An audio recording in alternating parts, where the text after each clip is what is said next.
Hey folks, I'm here with Gemma Ray. How's it going? Good, thank you. Thanks for coming in. That's no problem. You were just telling me before we hit record that you flew in yesterday from England. Yep. How do you like Canada so far? Is this your first time in Canada, or have you been here before? I've been here before. I'd done a bit of a DIY tour with my band at the time, so that was good. But I've only really been in my hotel today, to be honest. Cool, and you came on like the rainiest day of the week. It's been really nice and Yep. Whatever. I probably bought the rain.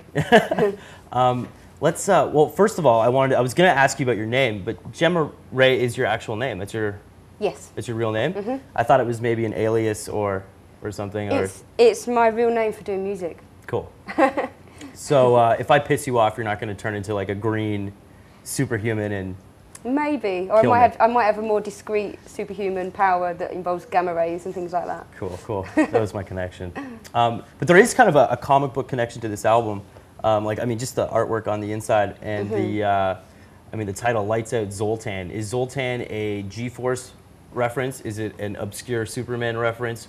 Or is it from the Tom Hanks movie Big? It's none of them. It's actually Zoltar, I think.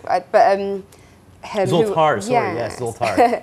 But Zoltar is the guy in the arcade machines in Victorian times. Hence, it was similar to the machine in Big, but it doesn't relate to that film from my perspective. And it's I just loved the playful visual feel of the words "Lights Out Zoltar," and it just kind of stuck really, and seemed to suit the songs in a really loose way.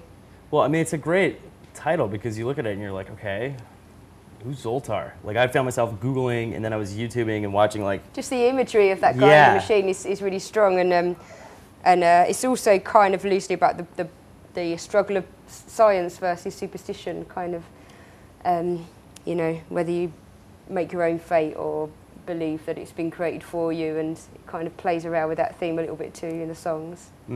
So now this album hasn't come out in Canada, but it's already been released in Europe, is that right? Yeah, that's right. And how are people digging it over there? Seem to be really liking it, yeah. I think a lot of people have found it more unusual than I thought they would. I think because I've been making songs for quite a while with my own kind of stamp and style. For me, it felt like a pop record really, and a lot of people are kind of, well, this is pretty weird, but in a good way, and a lot of people seem to hear it completely differently, which I find really interesting, Well, I think I might be one of those people because, I mean, there's like a ton of pop sensibilities on the record, but it's got like a really dark sort of vibe to it. I can't figure it out. Is there an overall theme to the album? There's not an overall theme. The songs sit together because they were kind of born from a similar place, I guess, but there's not a conscious theme running through it. But I think there's more of I can understand why people sort of hear it as a dark record, but I think I'm just really drawn to the kind of beauty of minor chords and things that just feel a little bit more otherworldly to me, and those are the kind of melodies and things that I'm really drawn to. So I think some people see it as a dark record, and there's certainly some elements there that are, but for me, I feel like it's quite uplifting, 100 Miles Per Hour. What can you tell us about that song? Is there a story with that song? Is anything about the recording process, anything cool about it? 100 Miles an Hour, I wrote it in a hotel in Cannes, actually. I was really ill at the music festival there, and I'd done my show, and then, I can't remember why, but I was stuck there for like 4 days or something, and ended up writing a bunch of the songs on the album in a hotel room. Oh. And, were you there for the film festival? It was actually a music festival there. There's also an annual music festival, so it was part of that. Basically just overpriced food and awful bands, to be honest, so I kind of didn't leave the hotel room much, and that's when I wrote the song.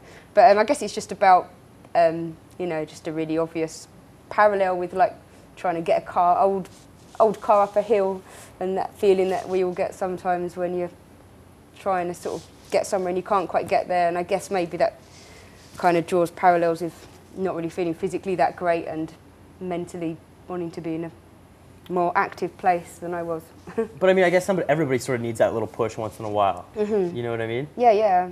I guess, well, one of the things I noticed on your MySpace is it's just covered in quotes from, magazines and, notable people in the music industry about just how awesome you are. And I wondered if that was hard. Was it hard to make this album, with all that all those quotes and all the people really bigging you up. You know what I mean? Well, a lot of them. I mean, my label put them on there, by the way. I'm pretend to be modest. No, no. I mean, a lot of those quotes. Some of them were from my previous album, but a lot of them were from the press from my last album. You know, so I kind of didn't have any pressure as such when I was writing it, because it's been quite a gradual thing for me. You know, so it's not like it was like wham. You know, everyone loved it, and I felt any pressure to do something the same as my first album. But no, I just find those things really nice. I just find it really interesting. The sort of reviews I've had have kind of led me to find other sort of obscure music from the past and films and directors and things that I like. I think a lot of journalists have assumed that I listened to certain things and was influenced by it, and I found quite a lot of new music that way. But no, it didn't affect. I don't really live in that place when I'm writing music, to be honest. I'm just in my own world, and I only feel sensitive to what other people think once it's all pressed up with the artwork and it's in the shops. That's when I might have a little, ooh, hope people like it. So I just imagine, you know, Jimmy Page saying nice things about you would be like, wow, Jimmy Page, you know what I mean? Yeah, no, I mean, I've met him a few times, and he come to a show I'd done at the Hammersmith Apollo. It's a support gig in London, my first big venue, and he was there in the front row. And to be honest, I do, you know, feel honoured that someone like that sort of sees something in my music that they like. But on the same hand, I find it quite easy to have that kind of positive pressure when you spend so many years playing little clubs to no one and stuff. You know, for me, I just feel chuffed. You know, stuff like that. It certainly doesn't add any kind of bad pressure.